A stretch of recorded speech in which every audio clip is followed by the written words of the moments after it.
我现在以县委书记的名义命令你立刻放人。县委书记下令整顿社会治安，没成想公安局长却抓了一个关系户，并且他的身上还有县委书记的受贿记录。县委书记得知后立马让局长放人，可局长却伙同县长前往市纪委告状。一开始局长还想拖住县委书记，在电话里头答应会立马放了关系户，可没成想一个急刹车却让县委书记发现了端倪。任卫国，你现在在局里吗？你在车上吧？听到此话，局长赶忙找借口掩饰，而县委书记不淡定了，他害怕自己受贿的事败露，于是便赶紧坐车来到了公安局。可没成想民警却告诉他局长出去了，这让县委书记更加紧张起来。他赶紧下令让民警立马放人，可民警却根本不听他的。我说话都不行了吗？不是，他没他的话，我们不敢放人啊。无奈之下，县委书记只好拨打局长的电话，可这一回局长却不接了，因为坐在副驾驶的县长让他一定别接，他想借助这次机会扳倒县委书记，这样他就能坐上一把手的位置了。而县委书记看到电话没人接听，他逼问民警是不是把人关在了拘留所。民警听后唯唯诺诺不敢回答，因为局长事先交代不能向任何人透露。而县委书记看到他慌里慌张，更加的笃定人被转移到了拘留所，于是他便火急火燎地往拘留所赶去。可他殊不知，局长为了防他，早就把人转移到了武警中队。把你手机给我。我的手机？对。县委书记已经察觉到局长是故意不接听他的电话，于是他便用民警的电话打去，而此时没有防备的局长还全然不知。好啊，任卫国，我的电话你就是不接，别人的电话就接，你什么意思？魏书记，对不起，魏书记，刚才啊，你别误会，刚才我没电了，我刚刚换了一块电池。面对局长的解释，县委书记顾不了分辨真伪，只是质问他到底放不放人。而此时局长也不再掩饰，他表示一开始是县委书记下令整顿的，可现如今抓了人却又要立马放掉，这简直就是互相矛盾。可县委书记根本不听，他威胁局长再不放人，那就撤掉他的职，并且他还告诫局长，跟县长站一队是没有好下场的。可让县委书记没想到的是，他的警告不仅没让局长乖乖听话，反而还彻底激怒了局长。既然是这样，那就随你的便吧。听到此话，县委书记气急败坏，而县长也意识到，如果这次他们没能扳倒县委书记，那日后肯定没好果子吃。为了日后能在县政府站稳脚跟，县长让局长猛踩油门往市里赶。很快他们就来到了市委招待所，接待他们的是县长的老同学，也是市委的组织部长。组织部长看到受贿记录非常重视，很快他就安排了调查组准备前往县里，这让局长和县长瞬间心安。可让他们没想到的是，县委书记已经得知人被关押在了武警中队，等到调查组赶到时，人早就被县委书记放走了。谁让你们放人的？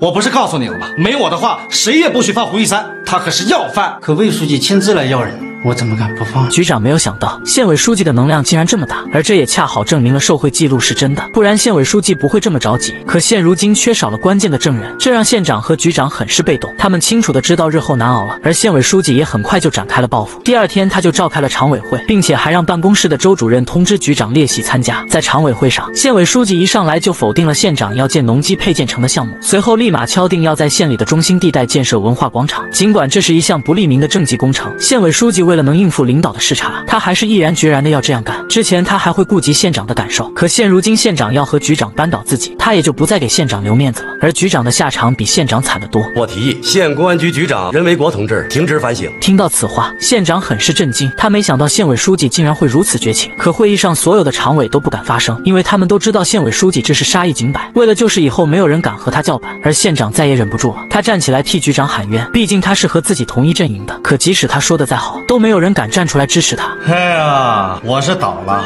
下一个倒的就是你。局长的话让县长感到后怕，他好不容易才坐上县长的位置，现如今却要面临下台的危险，而他为了不让自己倒下，于是便鼓励局长一定要振作起来。可关键的证人胡玉三被县委书记放走了，现在他们是一点办法都没有。而胡玉三回到家后，他的大哥还准备让他出去躲一阵子，可他的老爹却心疼小儿子。魏书记担心小三儿在家里出事儿，现在县里有人整他。小事在外边，我还怕他出事儿。再说魏长生这点小事都摆不平，他那书记不是白当了。听到此话，胡玉二只好让弟弟留在家里。可让他们没想到的是，公安局已经发现了胡玉三的踪迹，并且在他家门口蹲守已久。没过几天，市纪委就来胡家抓人，这可把胡二蛋吓坏了。他赶忙上前替儿子求情。可我跟省里那个黄书记都是朋友，我跟市里那个公安局的蓝局长都是朋友。可尽管他搬出了这些大领导来，市纪委都不给他一点面子。而胡玉二也赶紧通知魏苍生，让他想办法帮自己的弟弟脱身。可此时的魏苍生自身都难保，他知道自己这回要栽了。而市委书记这边看到检举材料大失所望，他没想到自己一手提拔上来的干部竟然会干出这种事，并且那本笔记上涉及的县干部可真的不少。为了清除这帮害群之马，他立马让调查组严查到底。可这一严查，3辆面包车都装不下，县里2/3的干部都在其中，县委领导班子也迎来了大的调动。而米县长也因为检举有功，被市委书记任命为代理一把手。郑书记，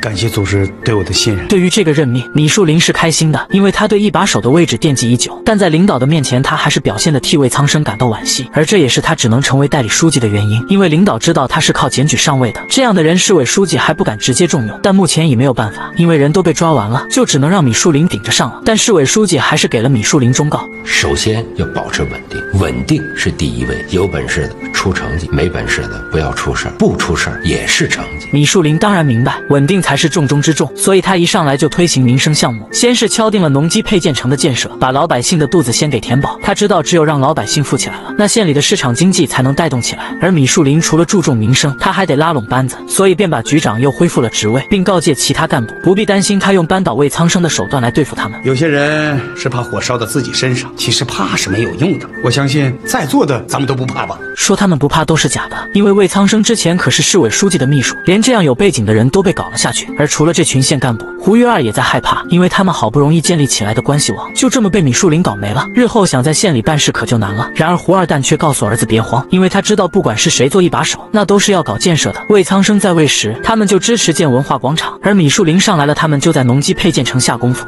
明白了，干好了，是给米树人脸上贴金呢。而除了胡家父子，最为心慌的人是办公室主任。魏苍生在位时，他完全不把米树林放在眼里，而现如今米树林上来了，他不知该如何是好。为了能让自己再继续干下去，他主动来到米树林的办公室，请求下派到基层锻炼，这让米树林感到很是不解。我早就想跟你说说心里话了。其实县委谁都知道我是魏苍生一手调过来的，又给他当过秘书。我现在办公室副主任这个职务也是他亲手提拔的。自从魏苍生出事以后，我一直觉得很别扭，总觉得自己抬不起头来。周主任的意思很明显，他怕魏苍生走了，自己就得不到重用，所以想让米树林把他调到基层。而米树林却让他摆正心态，他表示只要好好干，那准能出成绩。可周主任却坚持要去基层，并且还要去最贫困的靠山乡，如果能干出成绩，那才能在县政府抬得起头。而米树林听后也不再挽留，因为靠山乡常年都违规生产烟花爆竹，也是时候要有人下去管了。可米树林殊不知，周主任将会给他惹来大祸，因为周主任一到靠山乡，乡里的干部为了偷偷赶货，便把周主任约到了饭店喝酒。喝着喝着，周主任就忘记自己是来干啥的。而正巧的是，乡里违规生产烟花爆竹也出了事，一个不小心炸了一大片，死伤了很多老百姓。此时的米树林还全然不知此事，他正在宴请组织部长和其他干部，希望他们能让自己这个代理书记转正。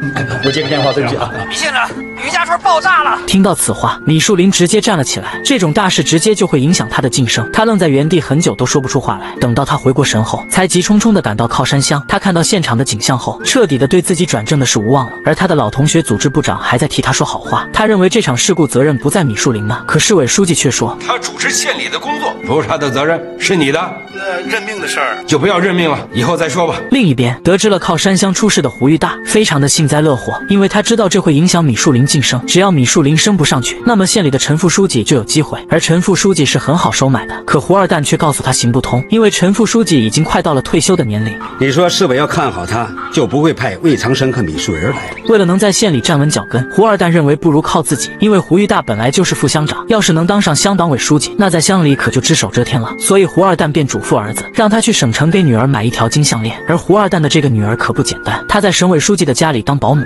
只要你小欣姐在黄书记面前多说说你的好话，下一步提拔你的事儿啊就有眉目了。一个保姆说话能顶多大的事儿？你不懂，在县家人七品官啊，你别小瞧保姆。胡二蛋告诉儿子，黄书记是个大孝子，而他女儿已经照顾黄书记他爹10几年了，不管怎么样说话都方便一些。即使和黄书记说不管用，那和黄书记的老婆也能搭上几句。而黄书记的老婆是省交通厅的厅长，刚好还是市委书记的老领导，所以搞好这些关系，当上乡党委书记的事就不成问题了。可胡玉大听到这么复杂的人际关系，却表示还不如去做生意，反正也都是为了赚钱。而胡二蛋却告诉他，钱和权比呀，到啥时候权都比钱厉害。现在只要有了权，想弄钱那是手拿把掐的事儿。听到此话，胡玉大顿时醒悟，他拿着钱就到省里疏通关系。而米树林这边因为靠山乡发生了事故，还不知接下来要面临怎样的处理。他本以为这回自己转正无望了，可好像事情又有了转机。喂，哦，是郑书记啊。